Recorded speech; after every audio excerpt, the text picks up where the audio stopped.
Think about it. We are back. Yeah. With more Act 10. Act 10, because Act 10. it was a long month. It was about a month, right?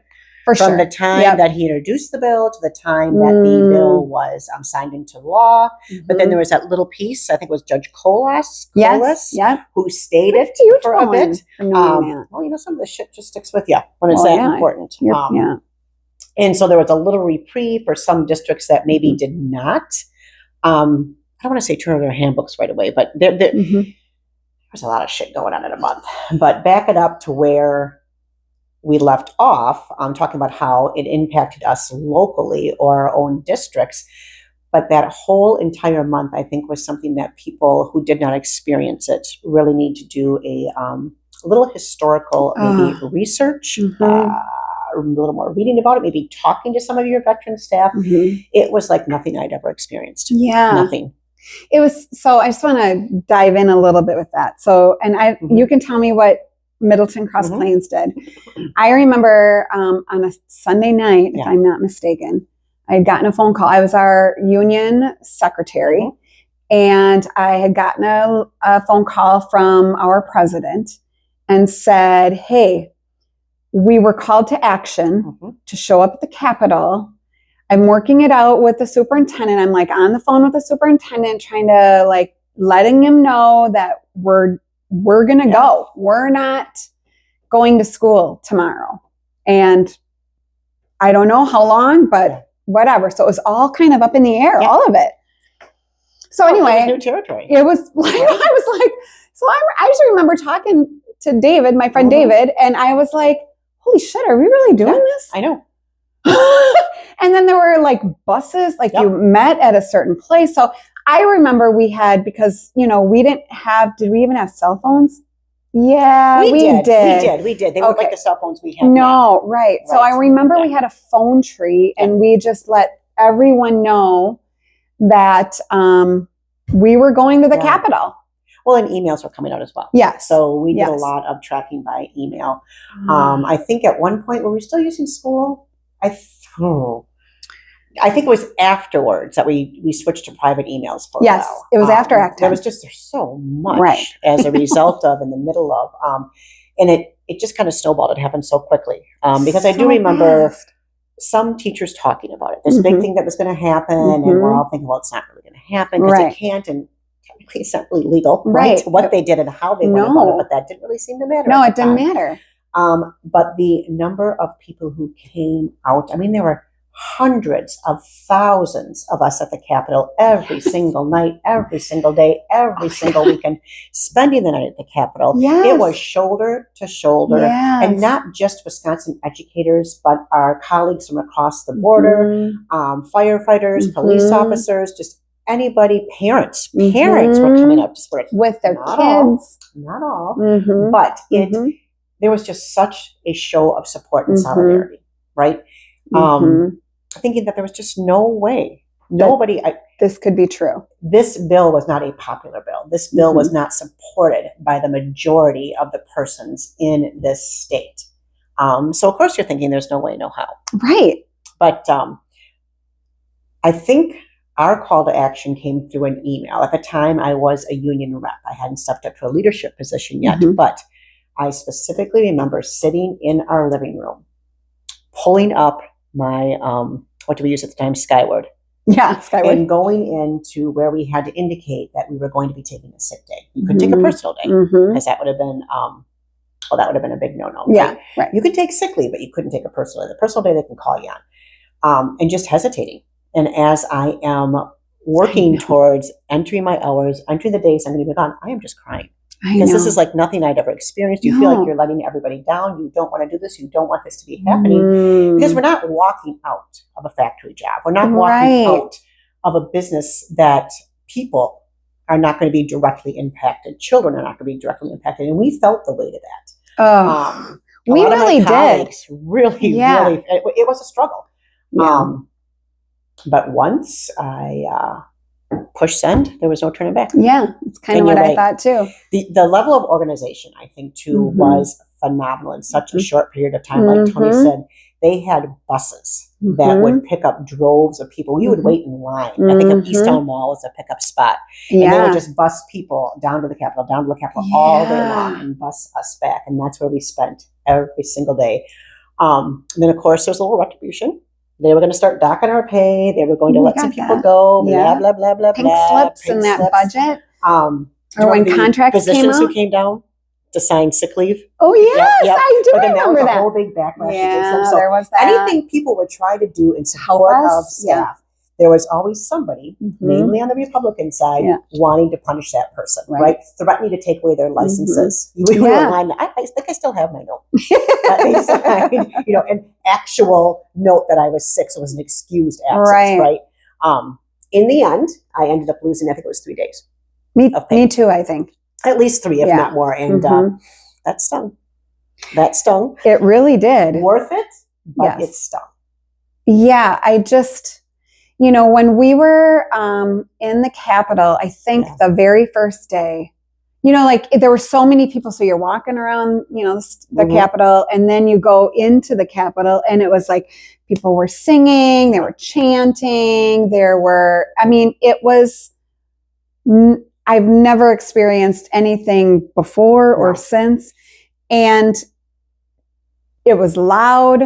And I remember the scuttlebutt about they can't hold the meeting because the Democrats, there wasn't a quorum. So then we're hearing little pieces of news that 14 Democrats were leaving the state so that they didn't have to. They weren't present. They couldn't hold a vote. They couldn't do anything. So then you're like, holy shit. Like, this is really huge. It is huge. And then I kept thinking, this is historic. I mean, it is historic. Whatever was going on, it's like you're feeling it in real time. Like you're part of something really massive, and you're going to look back on it in your later life and think, wow, I was part of that. I was there. I was there. At the Capitol. I think the other piece that strikes me that was, it is parallel to anything that you're even experiencing now in our political world. When you're part of that, right? As teachers, we knew what was happening. But to hear family, community members, parents, and whoever else it was, jump in on that narrative, all the negative narrative that was happening. And it didn't matter what we said. It didn't matter how many times we tried to correct people. It didn't matter how many things we posted or corrected or said, this isn't true, this isn't true, this is not happening. People were stuck on that. They were stuck on that. We were getting something that they weren't getting. They were stuck on that we weren't paying anything into our pension. We weren't paying anything into our insurance. They were stuck that we completely controlled our salaries and compensation packages, and that's the reason that education costs were so high. It just snowballed. Yeah, it's just that false narrative. Yes. When you're the one that it's not accurate, it's not yet true. There's nothing you can do to change somebody's mind, and this is going to happen because you won't listen to the people who are actually involved, the people who are actually the ones they're targeting. And think about how that's happening now. Think about what's going on now and the narrative that is out there and what people are hanging their hats on, and they're choosing to believe it, choosing to believe it. And that's what you're up against. Because I also look back on that time and think, what a fucking waste. What a fucking waste of valuable time when we could have been focused on how do we strengthen our education system, right? Yeah. What do we need to do to strengthen our public schools? What do we need to do to strengthen any of our public services? But instead, we had this month-long, and longer than a month, right? Because once they even decided it, then I don't want to say disaster. That's not what I'm looking for, but nobody knew what to do because we had never operated under this. It was chaotic. It was chaotic. Yeah. Yes, exactly. Right.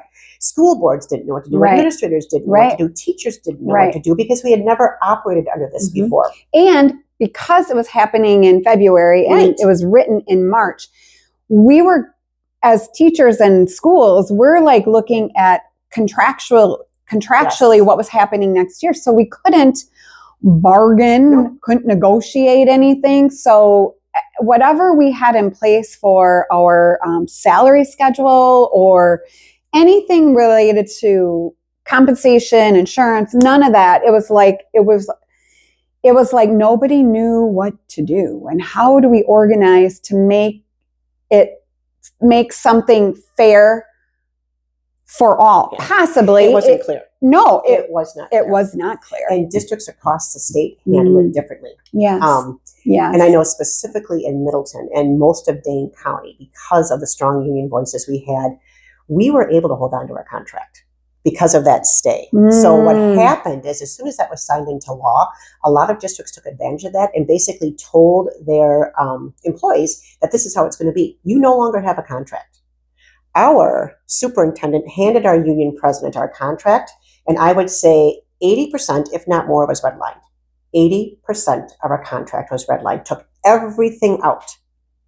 Everything. And said, this is what we're going to operate under. So what I do recall specifically, because this was the Friday before spring break. And the Friday before spring break at 3 o'clock, 3:05, 3:15 is like freaking crickets. Right? We are out of there. Kids are out of there. Families are out of there. Our union president called a meeting. We held it at a conference room at one of our local hotels because we did not want to hold it on school grounds. Right. 90% of our members showed up. Wow. So great. It was a powerful meeting. People were pissed, as they should be. And somewhere in that, we were able to hang on to our contract for the rest of that year and the following year. Wow. I kind of remember that. There were some districts that could. Because we did not. Our district did not. And I remember, I think we all got pink slips. Oh, yeah. We all got pink slips. Go to show you. Every teacher in the district got pink slips. And so we had a meeting, like on campus, and everyone was like, fearful. Like, am I looking for a job? What's going on? Are we going to talk to the superintendent? How are we going to navigate this? And it worked out that we all got our jobs back.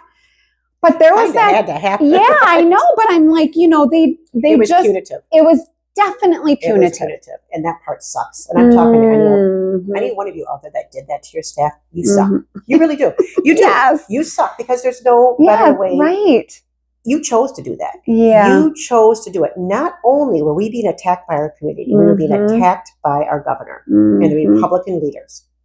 We turn around and get attacked by the leaders in our districts because many of our school districts took this as a sign that they no longer had to follow anything that was written in the contract. They were in charge. They made the rules. They said what goes, and we had no say in that anymore. Right. And you're right. There was a lot of fear. Especially younger teachers. Yeah.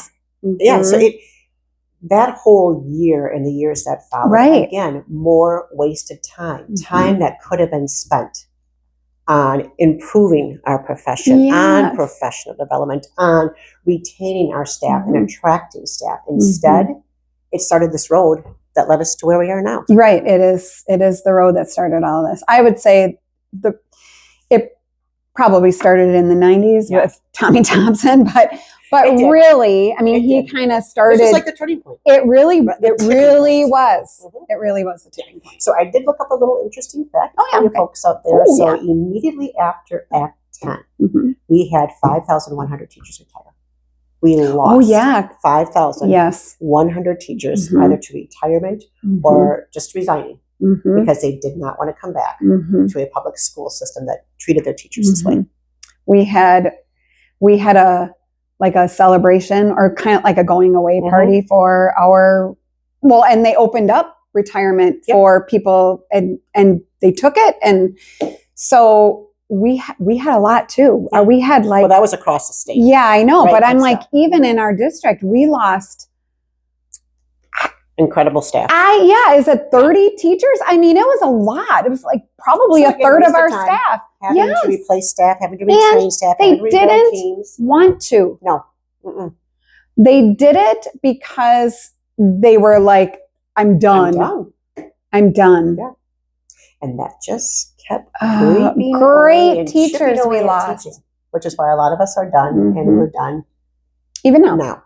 Even now. Well, that's why we're done.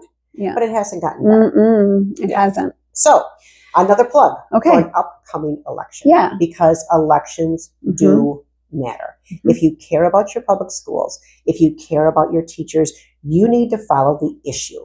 Please stop following what it is you think you are as a voter, and please start following what issues are important to you and what are going to make a big difference for your community. Because I don't want to hear you complain about operational referendums, and I don't want to hear you complain about property taxes if you continue to vote in elected officials who choose to create this mess that we're in.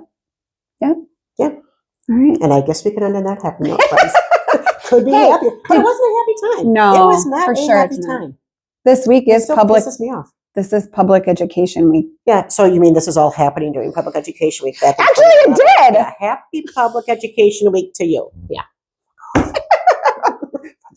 Fuck you, Scott Walker. Big F you, these stuff.